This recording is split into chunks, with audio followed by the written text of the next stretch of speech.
your brother right quick. You put a tweet out saying that, and I'm paraphrasing, help me out, brother, that the purple tape, right? Now, I feel like, because I know you so well, I've been doing the show with you for almost 6 years now, that you feel a way that the purple tape is revered over a lot of other projects. Am I right on that? Yes, you're right. And Brand Nubians, One for All, Sadat X, Lord Jamar, Grand Poop on Arrival, Derek X on that album. Derek X.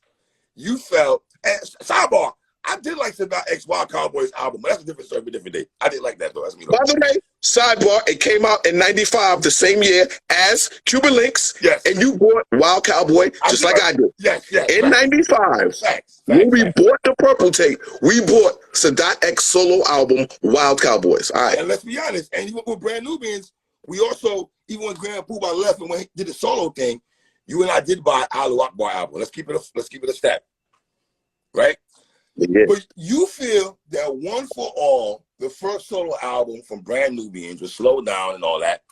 You feel that that project should be revered just as much as the purple tape, and the culture should not front. 100%. The Brand Nubian One for All album, it came out late 1990. But here's the thing people don't realize. It came out late 1990, but it dominated 1991. The whole year. It lapped over, right? It lapped over. Right. Not only did it lap over, I remember when I saw the video for One for All almost a year later on Video Music Box. They released the video for One for All almost a year later. But the point I'm making is the purple tape is revered, rightfully so. Magnum Opus production, Rain Ghost as a duo, right? But it just seems like that album is taking on its own mythology, as if there were not other albums that were as good or even better. And for example, the One for All album, I'll just say this. Can you compare Grand Poobah's solo song, Step to the Rear, to Incarcerated Scarfaces? You can. But for me and you, I think I think it depends who you're talking to. I listen to you and I having a conversation. We're doing a show, right? So we're talking to each other. I get it. But I think it depends who you ask, Watts. If I ask you, I think you're going to say yes. If I ask the average Joe Schmo, that might have been like, because they hear how other rappers revere the purple tape, right? I feel like people won't jack that too much, Watts. In a nutshell. So, but here's the thing. Let's say we get Busta Rhymes or Q-Tip. All right. And we asked them, what you thought about the One for All album? Did that have any impact on you? How do you think they would respond to that? They would say yes. Both of them. Q-Tip and Busta. Right. And they were out in 91. Right. So the only point I'm making is what changed where the purple tape is now, quote unquote, the purple tape?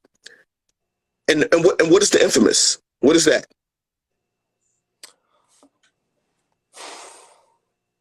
I know, me personally speaking, if you ask me to rank in the pecking order, yeah, Benny, I'm sorry, we're comparing, Benny, sorry. I have the infamous over the purple tape. Okay, listen, that's not jumping out the window. But if you feel that way though. Yes, and here's a nugget for people. Rain Ghost on 2 songs on the infamous. So, and wait a minute. It came out before the purple tape. So you loving Rain Ghost, you was loving them because you heard them on Right Back at You in Eye for an Eye. You was loving Rain Ghost, banging Nas, Mobb Deep, and Woo. And you and I spoke about this off here. How many joints Raekwon had with the Mob? On Prodigy's on Prodigy and Havoc's 5 mic 3 album run from 95 to 99, Ray is on all 3 albums. That's crazy. Nighttime Vultures. By the way, how come we don't talk about Nighttime Vultures? We did we did when we reviewed Hell on Earth though. We did give it the flowers though. We did give that song its proper respect though. We did do that. Okay. Both of us did. Can't F with on Murder Music. think that song doesn't get talked about enough compared to Nighttime Vultures. So what you You're said right. about Nighttime You're Vultures? right. You're right. That was for some reason. See, we never reviewed murder music. No, we didn't. And I think that's why people don't know. Because that's another conversation y'all not ready for. And we talk about that. Listen, because do you have Hell on Earth over murder music? I have Hell on Earth as a 5-mic classic like murder music. But I think Hell on Earth is the most grimiest, gutter, sinister album in hip hop history. I got Hell on Earth. I got Hell on Earth over murder music. And here's why I don't want people to get mad. Animal Instincts to Nighttime Vultures is still No, I agree with you because I'm gonna say this. Every song on murder music I liked, and I'm gonna be honest. The song with Little C's wasn't my favorite. And it's no disrespect to Little C. That's not bad though. Yo, No. And it was different for my ears to hear Mobb Deep with 8 Ball and MJG. Because it was like rider music. And I wasn't used to hearing that kind of laid back, drop top music coming from Mobb. You know what I'm saying? But I can definitely understand you saying Hell on Earth over murder music. Yeah, but here's the thing. I do. Those are 3 5-mic albums. Right. You know what? We'll review murder music and then I'll be able to answer if I got it over Hell on Earth once we review it, because we're going to listen to it and go song for song. And I will tell you this. Extortion. Do you have Extortion? With Meth? Yeah, with Method Man. Yeah. Woo! Do you have that over The Realness with G-Rap? No, I don't. I don't gotta think about that. How about that? And this is what I'm saying. When we get to murder music, we really gonna start talking. How about this? The title track, Murder Music. That's never talked about. That is a raw. Prodigy on murder music is destroyed. Put it this way. Jay-Z is your favorite rapper. But you will say, with not even thinking, Murder Music, the album, was better than The Life and Times. It was. Sean Carter, Volume 3. And they both came out. And they both came out in 1999. They both dropped in 1999. That's what I'm saying. Zero issue saying that. So here's the thing. But yet, on social media, it's everything is the Purple Tape. As if the one, and let me just say this from a personal standpoint. To me, One for All impact me just as much as the Purple Tape. It's just as good as the Purple Tape. And Step to the Rear is equal to Incarcerated Scarfaces. Without question. See, the without question part, you said me in chest out. Hold on, time out. I don't know. I don't know if I can say. See, if you said real or real, maybe. You just said to be real or real. What about real or real? Hold on. I don't got that song sitting at the table with Incarcerated Scarfaces though. Now that I think about it. So that's what I'm thinking. Step to the Rear, Grand Pools on the rock. Dog, I remember his. Let me tell you how great Step to the Rear was. Define impact though. Define impact. Here's impact. There's no video for Step to the Rear. Right. Why does that song resonate with me and you? No visual. Because it's a fire song. Number one. You feel me? But hold on, we're from an era where we didn't need the visual. It helped, of course, but there's so many songs that you and I like that did not have visuals. Right. But all I'm saying is that to me, the way that One for All album hit me and impacted me, it's the same way I was listening to the Purple Tape. The reason, all right, I'm gonna give you pushback. The reason I'm asking you this question. Watch, we always talk about eras in hip hop, right? 50 had an era. Nas did not have an era to me. The Wu had an era. So it's like, can I go back to the infamous line, half the East Coast want to sound like Ray? What Capadonna said on Wu-Tang Forever? Grand Poobah was not trying to sound like Ray. and now let me give y'all some truth. Also in 1995, me and you both bought Grand Poobah's 2000 album. That's a fact. Now my question to you is, why? Why did we do that? We didn't care. We didn't care what. We didn't hear nothing. There was no preview. As soon as it dropped, we bought it. Now we're in 1995. Why did we buy that album? Because Grand Puma was that dude, Watts. Let's call it what it is, man. I'm not saying he was 20 times better than Jamal and Sadat, but if you want to say he was the Method Man of the crew, if you want to go in that bag, or 3,000 of the crew, he stood out on his verses. You feel me? And that's the point I'm trying to make, man. You know, the Purple Tape is revered, and I think what we need to be doing is letting people know there were other albums that hit us the same. For example, how did The Shining impact you in 95? My dude, you know how I feel about The Shining. I love Smith & Wesson. That's a 5-mic album of you, though. But that's the point I'm making. I played that and Infamous like this. It was like this for me. And it was crazy. The Shining, this is what's so crazy about it. The Shining comes out in January. It's an everyday rotation. And then it takes me to April. Then the Infamous comes out, everyday rotation. And then the Infamous goes straight to August to Cuban Links. You know what I'm saying? Now, Smith & Wesson can follow up like the Mob did, but that's a different story for a different day. Whatever. The Cocoa Beach thing, whatever, you know. Cocoa Brothers. Another example. Into the Stage.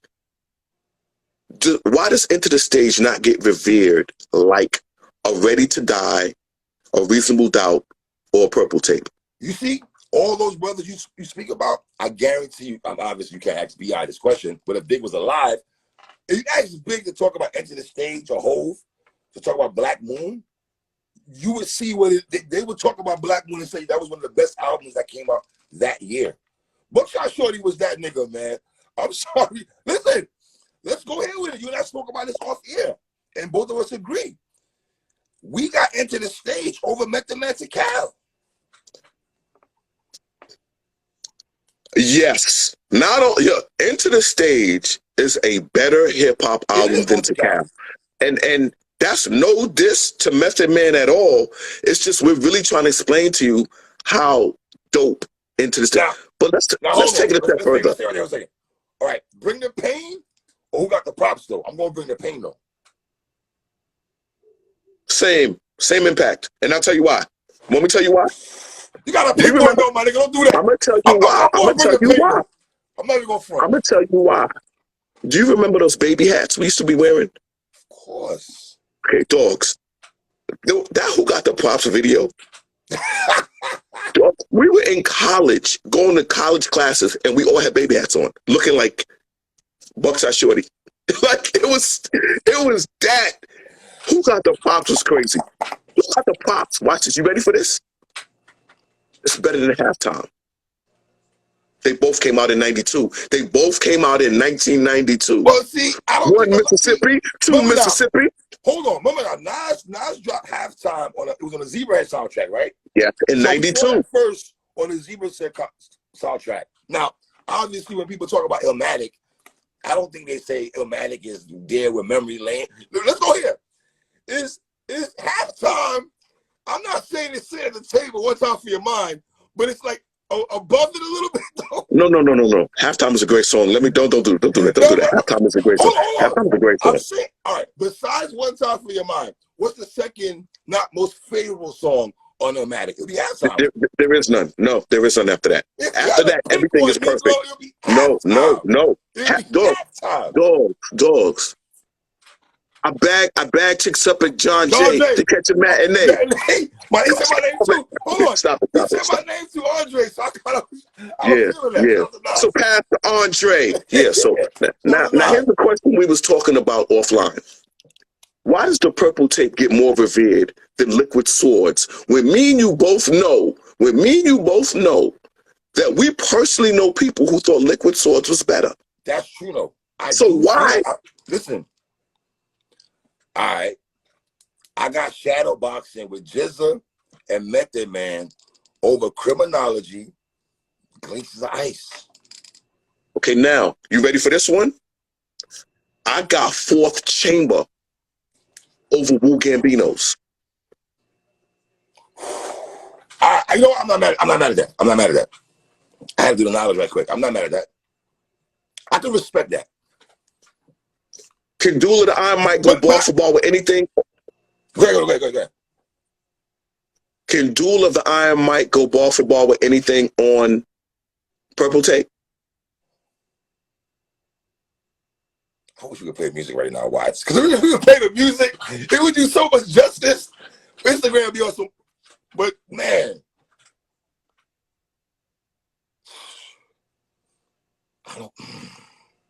That's a good question, though.